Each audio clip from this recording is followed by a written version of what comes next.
La Bible en un an. 1 Roi chapitre 9 à 1 Roi chapitre 10. Psaume 130. Proverbe 17, 2 à 3. Lecture du 12 juin. Un jour nouveau. Actes chapitre 8, versets 14 à 40. Les apôtres qui étaient à Jérusalem, ayant appris que la Samarie avait reçu la parole de Dieu, y envoyèrent Pierre et Jean. Ceux-ci, arrivés chez les Samaritains, prièrent pour eux afin qu'ils reçussent le Saint-Esprit, car ils n'étaient pas encore descendus sur aucun d'eux. Ils avaient seulement été baptisés au nom du Seigneur Jésus. Alors Pierre et Jean leur imposèrent les mains et ils reçurent le Saint-Esprit. Lorsque Simon vit que le Saint-Esprit était donné par l'imposition des mains des apôtres, il leur offrit de l'argent en disant « Accordez-moi aussi ce pouvoir, afin que celui à qui j'imposerai les mains reçoive le Saint-Esprit. » Mais Pierre lui dit « Que ton argent périsse avec toi, puisque tu as cru que le don de Dieu s'acquérait à prix d'argent.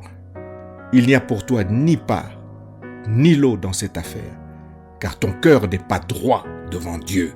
Repens-toi donc de ta méchanceté, et prie le Seigneur pour que la pensée de ton cœur te soit pardonnée, s'il est possible. Car je vois que tu es dans un fiel amer et dans des liens de l'iniquité. » Simon répondit « Priez vous-même le Seigneur pour moi, afin qu'il ne m'arrive rien de ce que vous avez dit. » Après avoir rendu témoignage à la parole du Seigneur, et après l'avoir prêchée, Pierre et Jean retournèrent à Jérusalem en annonçant la bonne nouvelle dans plusieurs villages des Samaritains. Un ange du Seigneur, s'adressant à Philippe, lui dit « Lève-toi et va du côté du midi sur le chemin qui descend de Jérusalem à Gaza, celui qui est désert. » Il se leva et partit.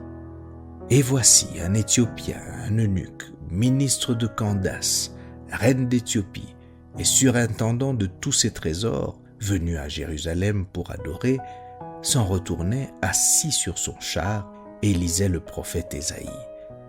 L'Esprit dit à Philippe, « Avance et approche-toi de ce char. » Philippe accourut et entendit l'Éthiopien qui lisait le prophète Ésaïe. Il lui dit, « Comprends-tu ce que tu lis » Il répondit, « Comment le pourrais-je, si personne ne me guide ?»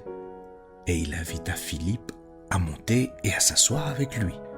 Le passage de l'Écriture qu'il lisait était celui-ci. « Il a été mené comme une brebis à la boucherie, et comme un agneau muet devant celui qui le tond. Il n'a point ouvert la bouche. Dans son humiliation, son jugement a été levé, et sa postérité, qui la dépeindra?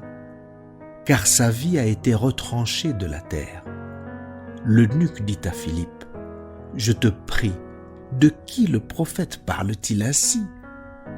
Est-ce de lui-même ou de quelque autre ?» Alors Philippe, ouvrant la bouche et commençant par ce passage, lui annonça la bonne nouvelle de Jésus. Comme ils continuaient leur chemin, ils rencontrèrent de l'eau.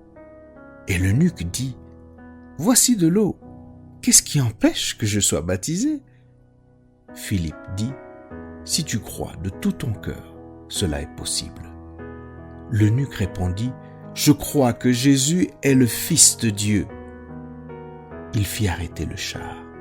Philippe et l'eunuque descendirent tous deux dans l'eau, et Philippe baptisa l'eunuque. Quand ils furent sortis de l'eau, l'Esprit du Seigneur enleva Philippe, et l'eunuque ne le vit plus. Tandis que, joyeux, il poursuivait sa route, Philippe se trouva dans Azote, d'où il alla jusqu'à Césarée, en évangélisant toutes les villes par lesquelles il passait.